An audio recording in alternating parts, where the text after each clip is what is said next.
Paris, 1863.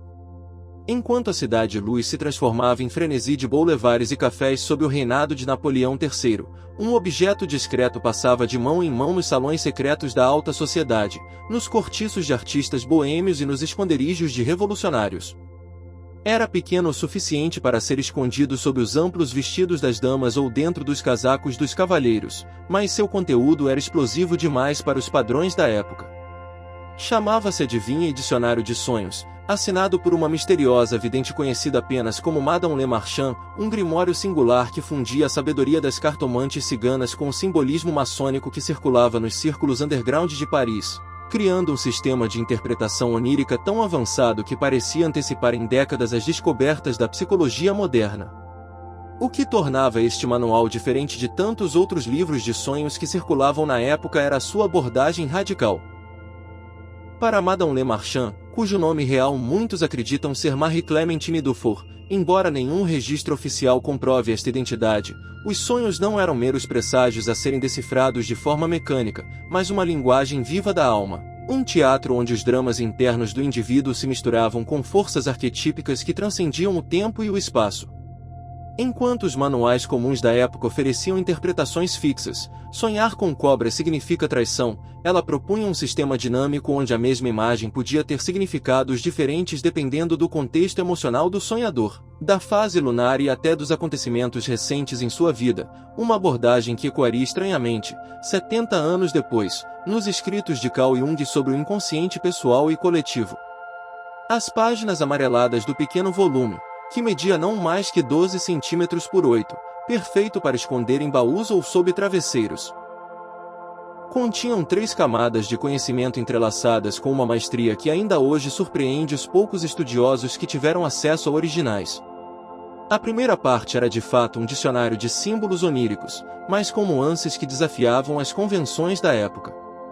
Ao invés da interpretação simplista água igual emoções, Madame Le Marchand distinguia entre águas paradas, emoções estagnadas que pedem movimento, águas turbulentas, mudanças iminentes no destino, águas claras, verdade interior prestes a emergir, e até mesmo águas congeladas, potencial criativo adormecido. Serpentes, longe de serem sempre um aviso de traição, podiam representar forças subterrâneas de transformação ou mesmo sabedoria ancestral a ser integrada, dependendo de sua cor e comportamento no sonho. A segunda parte do manual revelava um sistema de adivinhação através de cartas comuns que antecipava em décadas o uso psicológico do tarô. Madame Le Marchand ensinava como embaralhar um simples baralho francês de 52 cartas enquanto se concentrava em uma questão premente, e então interpretar as combinações que surgiam não como predições literais do futuro, mas como espelhos das dinâmicas inconscientes em jogo na vida do consulente. O 7 de paus, por exemplo, não significava simplesmente conflitos à vista, mas energia vital bloqueada que precisa ser direcionada. O rei de copas não era apenas um homem loiro, mas o princípio da sabedoria emocional a ser cultivado.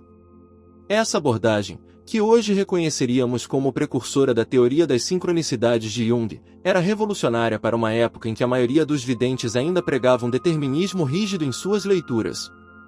Mas era a terceira parte do livro, intitulada discretamente O Código Lunar, que continha as ideias mais radicais e perigosas de Madame Le Marchand. Aqui, ela detalhava como os ciclos da Lua influenciavam não apenas os tipos de sonhos que temos, mas nossa capacidade de acessar através deles informações que transcendem o tempo linear. Durante a Lua Nova, afirmava ela, os sonhos tendem a revelar sementes de futuros possíveis. Na Lua Cheia, tornam-se espelhos de verdades interiores que resistimos a encarar. Mais controverso ainda era seu calendário lunar que relacionava fases específicas da Lua com a propensão a certos tipos de sonhos proféticos, uma ideia que antecipava em quase um século as pesquisas modernas sobre a relação entre ritmos circadianos e atividade onírica. Não surpreende que tal livro tenha rapidamente chamado a atenção indesejada das autoridades.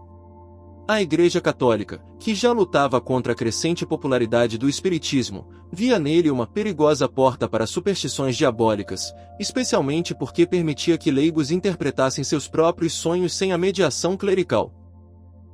A polícia de Napoleão III, por sua vez, suspeitava que o manual estava sendo usado por grupos revolucionários como forma de comunicação cifrada. Há relatos de agentes infiltrados em bares e salões de Paris tentando decifrar supostas mensagens subversivas escondidas nas interpretações de sonhos compartilhadas entre conspiradores. Até a comunidade médica da época se voltou contra o livro, com psiquiatras proeminentes argumentando que encorajar as pessoas a levar seus sonhos a sério podia induzir à insanidade. O destino final de Madame Le Marchand permanece envolto em mistério. Alguns dizem que fugiu para a Inglaterra, outros que foi presa e morreu na obscuridade, e há até quem afirme que continuou seu trabalho sob diferentes pseudonimos. Mas seu legado sobreviveu nas poucas cópias originais que escaparam da destruição. Hoje, sabe-se de apenas 3 exemplares completos da edição de 1863.